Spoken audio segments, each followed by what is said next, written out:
প্ৰথমতে আপোনালোকক আমাৰ সংবাদ মাধ্যমক নমস্কাৰ যাচিছোঁ।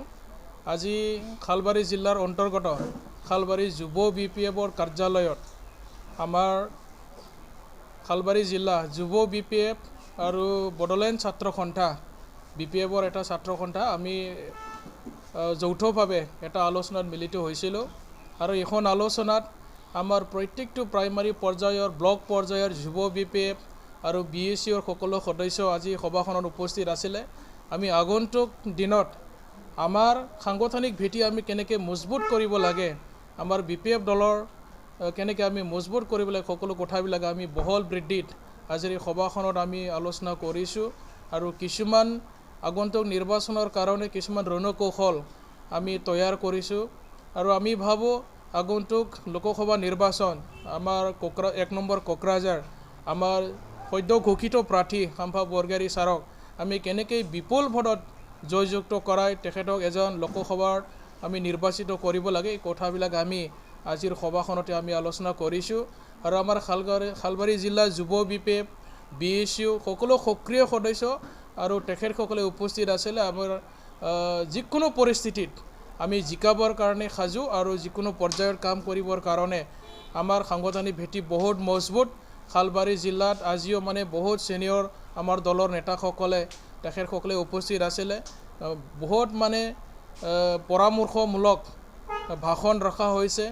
সাংগঠনিক দিশত মজবুত কৰাৰ কাৰণে কিছু ৰণকৌশলৰ কথা, নিৰ্বাচনী কিছুমান কথা, নিৰ্বাচনী বাতাবৰণৰ কিছুমান কথাবিলাক আমি আলোচনা কৰিছোঁ আৰু আলোচনাত কৰি আমি এটা উমান পাইছোঁ যে আমাৰ আগন্তুক লোকসভা নিৰ্বাচনত খালবাৰী জিলাৰ পৰা আমি মানে বৃহৎ সংখ্যক আমি ভোট পাবলৈ আমি সক্ষম হ'ম আৰু আমাৰ লগত ৰাইজ আছে, আমাৰ লগত ভোটাৰ ৰাইজে সদায় মানে BPF লগত আছে। তেখেতসকলে খাম্ফা বৰগোহাঁই ছাৰক সকলোৱে বিচাৰিছে আৰু খাম্ফা বৰগোহাঁই ছাৰে এজন দক্ষতা থকা ব্যক্তি, এক্সপিৰিয়েঞ্চ থকা ব্যক্তি, এজন মানে উচ্চ শিক্ষিত ব্যক্তি আৰু তেখেতৰ নিচিনা মানে ব্যক্তিক আমি এজন সাংসদ হিচাপে যদি আমি দিল্লীলৈ নিৰ্বাচিত কৰি পঠিয়াব পাৰোঁ, আগন্তুক দিনত আগন্তুক সময়বোৰৰ আমাৰ এই অঞ্চলৰ উন্নয়নৰ কথা, এই অঞ্চলৰ সকলো দিশত যিখিনি মানে চৰকাৰী কাম কাজ কৰিব লগা আছে ৰাইজৰ উন্নয়নৰ কাৰণে বিভিন্ন দিশত তেওঁ মানে কাম কৰিবৰ কাৰণে সক্ষম হ'ব আৰু ইয়াৰ কাৰণে খাম্ফা বৰগোহাঁই ছাৰৰ নামটো ঘোষণা দিয়াৰ পিছতে আমাৰ কাৰ্যকৰ্তাসকলে আমাৰ যুৱ BPF কওক, BSC কওক বা অন্যান্য চেলসমূহে কওক, আমাৰ পেৰেণ্ট বডিয়ে কওক বা আমাৰ মহিলা কমিটিয়ে কওক, সকলোৱে আজি মানে উৎফুল্লিত হৈছে, সকলোৱে ফূৰ্তি আনন্দ উল্লাস কৰিছে। আমি জিকাটো নিশ্চিত আৰু ৰাইজে মানে খাম্ফা বৰগোহাঁই ছাৰৰ নামটো শুনাৰ লগে লগে সকলোৱে গ্ৰহণ কৰিছে আৰু তেখেতক জয়যুক্ত কৰাবৰ কাৰণে আমি তৃণমূল পৰ্যায়ত কেনেকৈ কাম কৰিব লাগে এই কথাবিলাক আজিৰ সভাখনতে আমি আলোচনা কৰা হৈছে। প্ৰাৰ্থী খাম্ফা বৰগোহাঁই ছাৰক কেনেকৈ জয়যুক্ত কৰাব লাগে এই কথাবিলাক আমি নিৰ্দেশনা দিবৰ কাৰণে আজি যুৱ BPF BSCৰ আজি গুৰুত্বপূৰ্ণ আলোচনা সভা হৈছিল।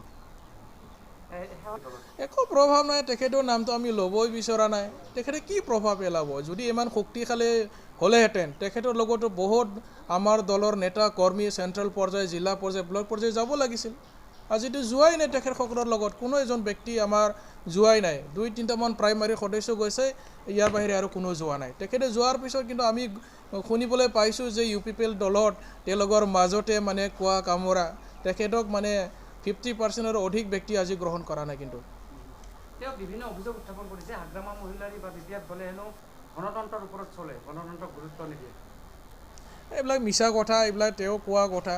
যেতিয়া মানে মানুহে দল ত্যাগ কৰে বিভিন্ন মানে অজুহাতো দিবই লাগিব না, দল ত্যাগ কৰোঁতে এটা হেৰিটো বিচাৰিব লাগিব কাৰণটো, যে তেনেকুৱাকৈ মানে অজুহাতো চবেই দিয়ে, এইটো মানে সত্য নহয়।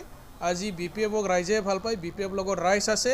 লোকসভা নিৰ্বাচনৰ পিছতে চাব আপোনালোকে কি ধৰণে ৰাইজে স্বতঃস্ফূৰ্তভাৱে আৰু BPF দলত যোগদান কৰিব। খালবাৰীতে আৰু বহুত হাজাৰ হাজাৰ মানুহ যোগদান কৰাবৰ কাৰণে আমি প্ৰস্তুতি চলাইছোঁ আৰু খালবাৰীতে হাইষ্ট মানে আমি এই লোকসভা নিৰ্বাচনত আমি ভোট পাম, আপোনালোকে চাই থাকিব। আহিব লগা আৰু বহুত বাগা নেতা আছে যোগদান কৰিব আমাৰ লগত। আপোনালোকেতো দেখিছে আজি ৰাজু নাৰ্জাৰী তেওঁলোকৰ মেইন কমিটিৰ সাধাৰণ সম্পাদক, আজি তেখেতে নাই আৰু ৰিজাইন দিয়াৰ পিছত তেওঁ মানে আজি দলৰ কাম কাজ কৰাৰ কথা তেখেতলোকৰ যথেষ্ট মানে বাধা হৈছে তেওঁলোকৰ। ৰাজু নাৰ্জাৰী যিজন ব্যক্তি UPPL দলৰ সাধাৰণ সম্পাদক কেন্দ্ৰীয় সমিতিৰ, তেনেকুৱা ব্যক্তি আজি ৰিজাইন দিছে। আপোনালোকে ভাবি চাব কিয় আমি মানে ইউ পি পি এলক সক্ৰিয় বুলি ভাবিলাম তেখেতসকলৰ জেনেৰেল ছেক্ৰেটাৰী যেতিয়া ৰিজাইন দিয়ে তেওঁলোকে মানে কি কেনেকৈ ভাবিব পাৰিম যে মানে কোকৰাঝাৰ লোকসভা সমষ্টিত তেওঁলোকে জিকিব কিমানমান ভোট লাভ কৰাৰ আশা কৰিছে আমি সৰ্বাধিক ভোট পাম আমি মানে 70% ভোটাৰ আমাৰ লগত আছে আৰু আমি অলপমান যদি কষ্ট কৰিম আমি কিন্তু সৰ্বাধিক ভোট পাম আপোনালোকে চাব হয়তো অসমৰ ভিতৰত আমি মানে আটাইতকৈ মানে বেছি ভোট পাই ফালে আমি জয়যুক্ত হ'ম ইউ পি পি এলৰ যে 7 লাখ ভোট পাই জয়লাভ কৰিব ইউ পি পি এলৰ 7 লাখ ভোট নাই আপোনালোকে মানে চাব যে গাঁৱত চাব ভোটাৰ ৰাইজৰ লগত আলোচনা কৰিব যে আজি ইউ পি পি এলক মানুহে ভোট দিবৰ কাৰণে কিন্তু প্ৰস্তুত নহয় গৰ্জন মুছাহাৰী ক্ষেত্ৰৰ হিচাপত কিয় দিব নেকি গৰ্জন মুছাহাৰী আৰু কি কৰিব আৰু কংগ্ৰেছৰ ভিত্তি নাই আপোনালোকে জানে দেখোন বি টি চিত কংগ্ৰেছৰ মানে সাংগঠনিক ভিত্তিয়ে নাই আমাৰ বি টি চি এৰিয়াত নৱশৰণীয়াৰ ভৱিষ্যত ৰাজনীতি কি হ'ব এইটো দেখা যাব নমিনেশ্যন ফিল কৰাৰ পিছত আমি ক'ব পাৰিম তেখেতৰ নমিনেশ্যন এইটো ৰিজেকশ্যন হোৱাৰ বেছি চান্সটো আছে যিহেতু তেখেতৰ ট্ৰাইবেল চাৰ্টিফিকেট অলৰেডি ৰিজেক্ট কৰিছে নমিনেশ্যন দিলেহে আমি কমপ্লেইন কৰিব পাৰিম আৰু তেখেতৰ ৰিজেকশ্যনটো নিশ্চয় হ'ব আমি আশা কৰিছোঁ আপোনালোকৰ কেণ্ডিডেটৰ যুদ্ধ কাৰ লগত হ'ব এইবাৰ আমিতো কণ্টেষ্ট দেখা নাই আমি আমাৰ কেণ্ডিডেটে নিজে ভোট শক্তিশালী আৰু হাগ্ৰামা মহিলাৰ স্বাৰ্থও আছে আমি আছোঁ হাজাৰ হাজাৰ কাৰ্যকৰ্তা আছোঁ আমি আজিৰ পৰা কাম কৰিবৰ কাৰণে বিভিন্ন ধৰণৰ ৰণকৌশল আৰু প্ৰস্তুতি চলাইছোঁ আৰু এটা কথা চৰ্চা চলিছে যে আৰু 3টা সমষ্টিত প্ৰাৰ্থী দিব বিপিএফ সমৰ্থন দিবলৈ প্ৰাৰ্থী দিব হয় যোৱাকালিতো আমাৰ দলৰ মানে চিফ সভাপতি মহিলাৰ চাৰে যোৱাকালি ইতিমধ্যে আমাৰ CWC মিটিঙৰ ঘোষণা দিছে গুৱাহাটী লোকসভা তেজপুৰ আৰু বৰপেটা মানে দৰং মংগলদৈ আৰু কোকৰাঝাৰৰ বাদেও আৰু 3টা সমষ্টিত মানে প্ৰাৰ্থিত্ব দিয়াৰ কাৰণে তেখেতে যুঁজা চলাই আছে বৰপেটাত আব্দুল খালেকৰ নাম ওলাইছে প্ৰাৰ্থী পাব নেকি সেইটো পিছত মানে আমাৰ যিজন মেইন কমিটি তেখেতসকলে সিদ্ধান্ত ল'ব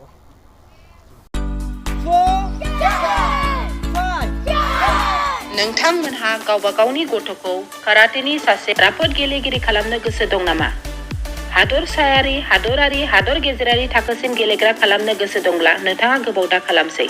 सासे राफोद रोंखा-राखा काराटे गेलेगिरि खालामनो थाखाय नोंथाङा जानजि खाफ्रादो आरो मुं थिसनहैदो सोलिफु फोरोंसालि बलामगुरि काराटे एकाडेमियाव।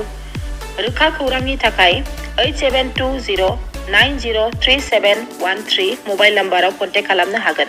बेबायदिनो बड' हाउस काराटे एकाडेमिनि थाखाय 6900451157 बेंटल काराटे एकाडेमिनि थाखाय 9678041226 बेरहांगाव काराटे एकाडेमिनि थाखाय 6901341656 आरो धालिगाव काराटे एकाडेमियाव मुं थिसननायनि थाखाय 8720903713 मबाइल नाम्बाराव खौरां लानो हागोन। मख'जाथावदि बे सोलोंसालिनिफ्राय सिगांनिफ्रायनो हादरसायारि, हादरारि, हादर गेजेरारि थाखोनि बादायलायनायाव गोबां फरायसाफोरा बान्था मोननो हाबोदों। बे मुंख'नाय फोरोंसालियाव रोंग'थि गोनां फोरोंगिरिया फोरोंथाय होनानै नोंथांनि गथ'खौ सासे राफोद काराटे गेलेगिरि सोरजिनायाव मदद आरो जाफुंसार खालामगोन। अब्ला मानोथो गोबाव खालामनो? थाबैनो नोंथांमोनहाबो नोंथांनि गथ'खौ मुं थिसनहैदो।